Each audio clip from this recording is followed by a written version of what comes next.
¿42 niños fueron asesinados por osos simplemente por burlarse de un profeta? Esta es una de las historias más impactantes y perturbadoras de toda la Biblia. ¿Qué pasó realmente ese día? ¿Sería Dios tan cruel como para permitir una tragedia así por una broma de mal gusto? ¿O hay algo mucho más profundo y oscuro detrás de esta historia que la mayoría de la gente no conoce? Prepárense, porque la verdad detrás de la maldición de Eliseo es más sorprendente de lo que imagina. La historia que vamos a explorar hoy está registrada en la Biblia, en el segundo libro de Reyes, capítulo 2 en sí. Aún no estás suscrito a nuestro canal. Ahora es el momento perfecto para hacerlo y activar la campanita. Así, no te perderás ninguna de nuestras investigaciones sobre los misterios y las historias más fascinantes de las Escrituras. Vamos a desentrañar juntos lo que realmente sucedió. Para entender la gravedad de lo que le sucedió a Eliseo, necesitamos retroceder un poco en el tiempo. Eliseo no era un hombre cualquiera. Él era el sucesor elegido a dedo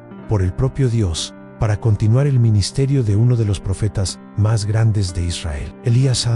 La transición de poder entre Elías y Eliseo fue un evento espectacular, marcado por milagros. Elías fue llevado al cielo en un torbellino ante los ojos de Eliseo. En ese momento, el manto de Elías, un símbolo de su autoridad profética, cayó sobre Eliseo. Recibió una porción doble del espíritu de Elías, lo que significaba que su ministerio sería aún más poderoso. Inmediatamente después de este evento monumental, Eliseo comenzó a realizar sus propios milagros. Dividió las aguas del río Jordán con el manto de Elías, de la misma manera que lo había hecho su maestro. Después, purificó las aguas amargas de la ciudad de Jericó, un acto que salvó a la ciudad de la esterilidad y la muerte.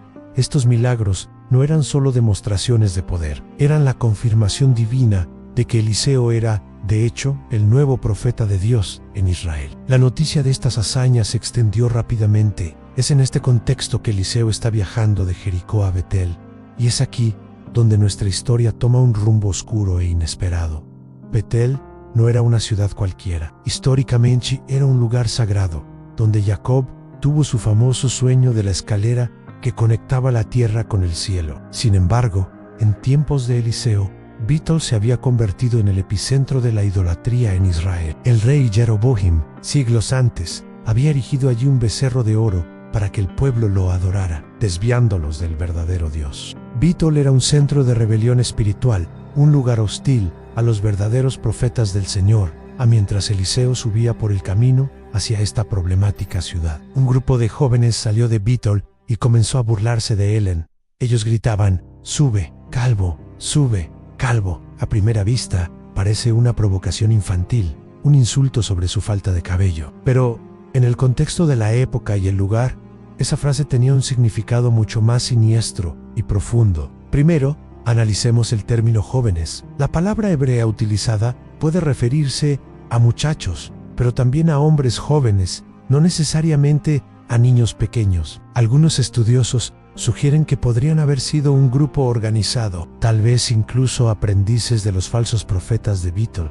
Su número, 42, indica que no era un grupo pequeño, sino una multitud amenazante. No solo estaban de paso y bromeando, salieron de la ciudad con la intención de confrontar y humillar al profeta de Dios. Ahora, vamos al insulto: "Sube, calvo". La calvicie, aunque común, a veces se asociaba con la deshonra o enfermedades en la antigüedad, pero la burla aquí era mucho más específica. La palabra "sube" era una referencia directa y sarcástica a la ascensión de Elías al cielo. Estaban diciendo, de forma burlona: "Ansí, eres el sucesor del gran Elías, ¿por qué no subes al cielo como él? Desaparece de aquí. No te queremos en nuestra ciudad". Era un ataque directo no solo a la apariencia de Eliseo, sino a su legitimidad como profeta y al propio Dios que lo envió. Se estaban burlando del milagro de la ascensión de Elías y rechazando la autoridad divina que Eliseo representaba. Imagina la escena en un hombre, recién encargado de una monumental misión divina, caminando solo hacia una ciudad conocida por su hostilidad. De repente, se ve rodeado por una multitud de jóvenes que no solo lo insultan personalmente, sino que desafían la propia existencia y el poder del Dios al que sirve. Esto no era una broma inocente, era un acto de rebelión abierta y blasfemia. Era un motín espiritual contra el representante de Dios en la tierra. La reacción de Eliseo fue inmediata y severa. La Biblia dice que se volvió, los miró y los maldijo en nombre del Señor. Es crucial entender esto. A Eliseo no los maldijo por ira personal ni por tener su ego herido. Él actuó como un juez, pronunciando una sentencia en nombre de la máxima autoridad, en nombre del Señor. Él estaba defendiendo el honor de Dios, que estaba siendo desafiado y ridiculizado públicamente. Lo que sucede a continuación es la parte más impactante de la historia. Tan pronto como se pronunció la maldición, 2 osas salieron de un bosque cercano y atacaron al grupo. El texto dice que ellas despedazaron a 42 de ellos. La imagen es brutal y aterradora. ¿Por qué una respuesta tan violenta? Aquí es donde necesitamos entender la perspectiva de la teología del Antiguo Testamento. En aquella época, la desobediencia y la rebelión contra Dios y sus representantes eran vistas como crímenes capitales, que amenazaban la estabilidad espiritual y social de toda la nación. El ataque a Eliseo fue un síntoma de la profunda podredumbre espiritual de Beetle.